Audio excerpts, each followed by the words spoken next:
السلام علیکم دوستو، آپ سب کو کہانی گھر میں خوش آمدید۔ دوستو، آج جو کہانی میں آپ کو سنانے جا رہا ہوں اس کا نام ہے داستان ایمان فروشوں کی۔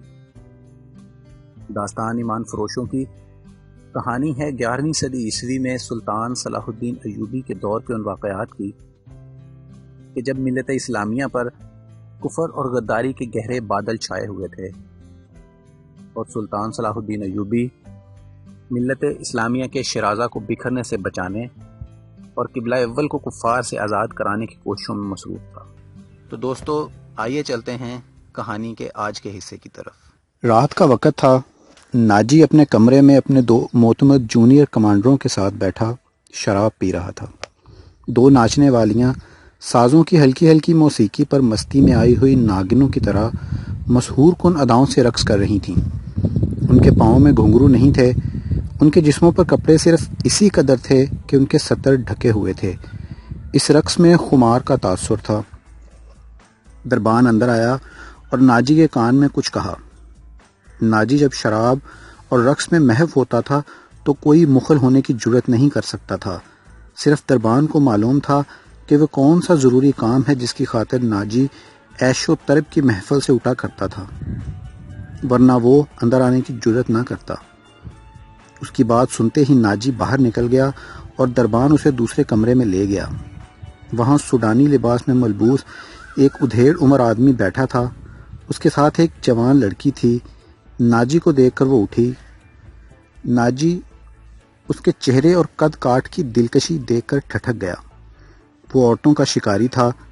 اسے عورتیں صرف اپنی عیاشی کے لیے درکار نہیں ہوتی تھیں، ان سے وہ اور بھی کئی کام لیا کرتا تھا، جن میں سے ایک یہ تھا کہ وہ نہایت خوبصورت اور عیار لڑکیوں کے ذریعے بڑے بڑے افسروں کو اپنی مٹھی میں رکھتا تھا، اور ایک کام یہ بھی تھا کہ وہ انہیں اپنے امیر وزیروں کو بلیک میل کرنے کے لیے استعمال کرتا تھا، اور ان سے وہ جاسوسی بھی کراتا تھا۔ جس طرح قصاب جانور کو دیکھ کر بتا دیتا ہے کہ اس کا گوشت کتنا ہے، اسی طرح ناجی لڑکی کو دیکھ کر اندازہ کر لیا کرتا تھا کہ یہ کس کام کے لیے موزوں ہے۔ لڑکیوں کے بیوپاری اور بردہ فروش اکثر ناجی کے پاس مال لاتے رہتے تھے۔ یہ آدمی بھی ایسے ہی بیوپاروں میں سے لگتا تھا۔ لڑکی کے متعلق اس نے بتایا کہ تجربہ کار ہے، ناچ بھی سکتی ہے اور پتھر کو زبان کے میٹھے زہر سے پانی میں تبدیل کر سکتی ہے۔ ناجی نے اس کا تفصیلی انٹرویو لیا۔ وہ اس فن کا ماہر تھا۔ اس کے مطابق اس نے لڑکی کا امتحان لیا اور اس نے یہ رائے قائم کی کہ جس کام کے لیے وہ ایک اور لڑکی کو تیار کر رہا تھا، اس کے لیے یہ لڑکی تھوڑی سی ٹریننگ کے بعد موزوں ہو سکتی ہے۔ سودا طے ہو گیا۔ بیوپاری قیمت وصول کر کے چلا گیا۔ ناجی لڑکی کو لے کر اس کمرے میں لے چلا گیا جہاں اس کے 2 ساتھی رقص اور شراب سے دل بہلا رہے تھے۔ اس نے لڑکی کو ناچنے کے لیے کہا۔ لڑکی نے جب چگوا اتار کر جسم کو 2 ہی بل دیے تو ناجی اور اس کے ساتھی تڑپ اٹھے۔ پہلی دونوں ناچنے والیوں کے رنگ پیلے پڑ گئے۔ اس نئی لڑکی کے سامنے ان کی قدر و قیمت کم ہو گئی تھی۔ ناجی نے اسی وقت محفل برخاست کر دی اور اس لڑکی کو اپنے پاس بٹھا کر سب کو باہر نکال دیا۔ لڑکی سے نام پوچھا تو اس نے زکوئی بتایا۔ ناجی نے اسے کہا، زکوئی، تمہیں یہاں لانے والے نے بتایا تھا کہ تم پتھر کو پانی میں تبدیل کر سکتی ہو۔ میں تمہارا یہ کمال دیکھنا چاہتا ہوں۔ وہ پتھر کون ہے؟ زکوئی نے پوچھا۔ نیا امیر مصر، ناجی نے جواب دیا۔ وہ سالار اعظم بھی ہے۔ صلاح الدین ایوبی؟ زکوئی نے پوچھا۔ ہاں، صلاح الدین ایوبی، ناجی نے کہا۔ اگر تم اسے پانی میں تبدیل کر دو تو اس کے وزن جتنا سونا تمہارے قدموں میں رکھ دوں گا۔ وہ شراب تو پیتا ہوگا؟ نہیں، ناجی نے جواب دیا۔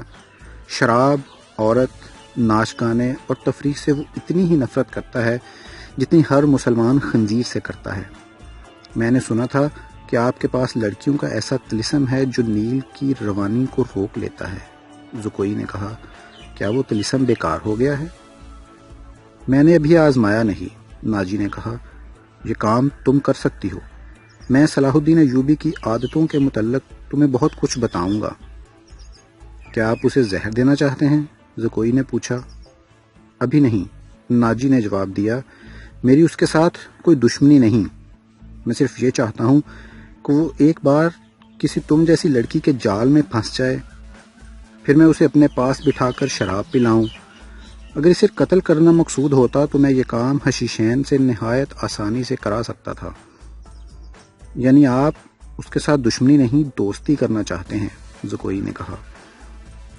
اتنا برجستہ جملہ سن کر ناجی چند لمحے لڑکی کو دیکھتا رہا، وہ اس کی توقع سے زیادہ ذہین تھی۔ ہاں زکوئی، ناجی نے اس کی ملائم بالوں پر ہاتھ پھیر کر کہا، میں اس کے ساتھ دوستی کرنا چاہتا ہوں، ایسی دوستی کہ وہ میرا ہم نوالا اور ہم پیالہ بن جائے۔ آگے میں جانتا ہوں کہ مجھے اس سے کیا کام لینا ہے، ناجی نے کہا اور ذرا سوچ کر بولا، لیکن میں تمہیں یہ بھی بتا دینا ضروری سمجھتا ہوں کہ ایک جادو صلاح الدین ایوبی کے ہاتھ میں بھی ہے۔ اگر تمہارے حسن اور ناز و انداز پر اس کا جادو چل گیا تو میں تمہیں زندہ نہیں رہنے دوں گا، اور اگر تم نے مجھے دھوکہ دیا تو تم ایک دن سے زیادہ زندہ نہیں رہ سکو گی۔ صلاح الدین ایوبی تمہیں موت سے نہیں بچا سکے گا۔ تمہاری زندگی اور موت میرے ہاتھ میں ہے، تم مجھے دھوکہ نہیں دے سکو گی۔ اسی لیے میں نے تمہارے ساتھ کھل کر باتیں کی ہیں، ورنہ میرے رتبے اور حیثیت کا آدمی ایک پیشہ ور لڑکی کے ساتھ پہلی ملاقات میں ہی ایسی باتیں کبھی نہ کرتا۔ یہ آپ کو آنے والا وقت بتائے گا کہ کون کس کو دھوکہ دیتا ہے، زکوئی نے کہا۔ مجھے یہ بتائیے کہ صلاح الدین ایوبی تک میری رسائی کس طرح ہوگی؟ میں اسے ایک جشن میں بلا رہا ہوں، ناجی نے کہا۔ اسے رات اپنے پاس رکھوں گا اور تمہیں اس کی خوابگاہ میں داخل کر دوں گا۔ میں نے تمہیں اسی مقصد کے لیے بلایا ہے، آگے میں سنبھال لوں گی۔ وہ رات گزر گئی اور پھر کئی اور راتیں گزر گئیں۔ صلاح الدین ایوبی انتظامی کاموں اور نئی فوج تیار کرنے میں مصروف رہا کہ ناجی کی دعوت قبول کرنے کا وقت نہ نکال سکا۔ علی بن سفیان نے اسے ناجی کے متعلق جو رپورٹ دی اس سے وہ پریشان ہو گیا۔ اس نے علی سے کہا، تو اس کا مطلب یہ ہے کہ یہ شخص صلیبیوں سے زیادہ خطرناک ہے۔ یہ ایک سانپ ہے جسے مصر کی عمارت آستین میں پال رہی ہے۔ علی بن سفیان نے ناجی کی تخریب کاری کی تفصیل سنائی کہ اس نے کس طرح کس بڑے آدمی کو اپنے ہاتھ میں لیا اور انتظامیہ میں من مانی کرتا رہا۔ پھر کہا، اور جس سوڈانی سپاہ کا وہ سالار ہے وہ ہماری بجائے اس کی وفادار ہے۔ کیا آپ اس کا کوئی علاج سوچ سکتے ہیں؟ صرف سوچ ہی نہیں سکتا، صلاح الدین ایوبی نے جواب دیا، علاج شروع کر چکا ہوں۔ مصر سے جو سپاہ بھرتی کی جا رہی ہے اسے میں سوڈانی محافظوں میں گڈمڈ کر دوں گا، پھر یہ فوج سوڈانی ہوگی نہ مصری۔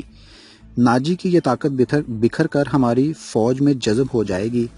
ناجی کو میں اس کے صحیح ٹھکانے پر لے آؤں گا، اور میں یہ بھی وثوق سے کہہ سکتا ہوں کہ اس سے صلیبیوں کے ساتھ گٹھ جوڑ کر رکھا ہے۔ علی بن سفیان نے کہا، آپ سلطنت اسلامیہ کو ایک مضبوط مرکز پر لا کر اسلام کو وسعت دینا چاہتے ہیں، مگر ناجی آپ کے خواب کو دیوانے کا خواب بنا رہا ہے۔ تم اس سلسلے میں کیا کر رہے ہو؟ یہ مجھ پر چھوڑیں، علی بن سفیان نے جواب دیا، میں جو کچھ کروں گا وہ آپ کو ساتھ ساتھ بتاتا رہوں گا۔ آپ مطمئن رہیں، میں نے اس کے گرد جاسوسوں کی ایسی دیوار چن دی ہے جس میں آنکھیں بھی ہیں، کان بھی ہیں، اور یہ دیوار متحرک ہے۔ یوں سمجھ لیں کہ میں نے اسے اپنے جاسوسی کے قلعے میں قید کر لیا ہے۔ صلاح الدین ایوبی کو علی بن سفیان پر اس قدر اعتماد تھا کہ اس سے اس کی درپردہ کارروائی کی تفصیل نہ پوچھی۔ علی نے اس سے پوچھا، معلوم ہوا ہے کہ وہ آپ کو جشن پر مدعو کر رہا ہے۔ اگر یہ بات صحیح ہے تو اس کی دعوت اسی وقت قبول کر لیجئے گا جب میں آپ کو بتاؤں گا۔ ایوبی اٹھا اور ہاتھ پیٹھ پیچھے رکھ کر ٹہلنے لگا۔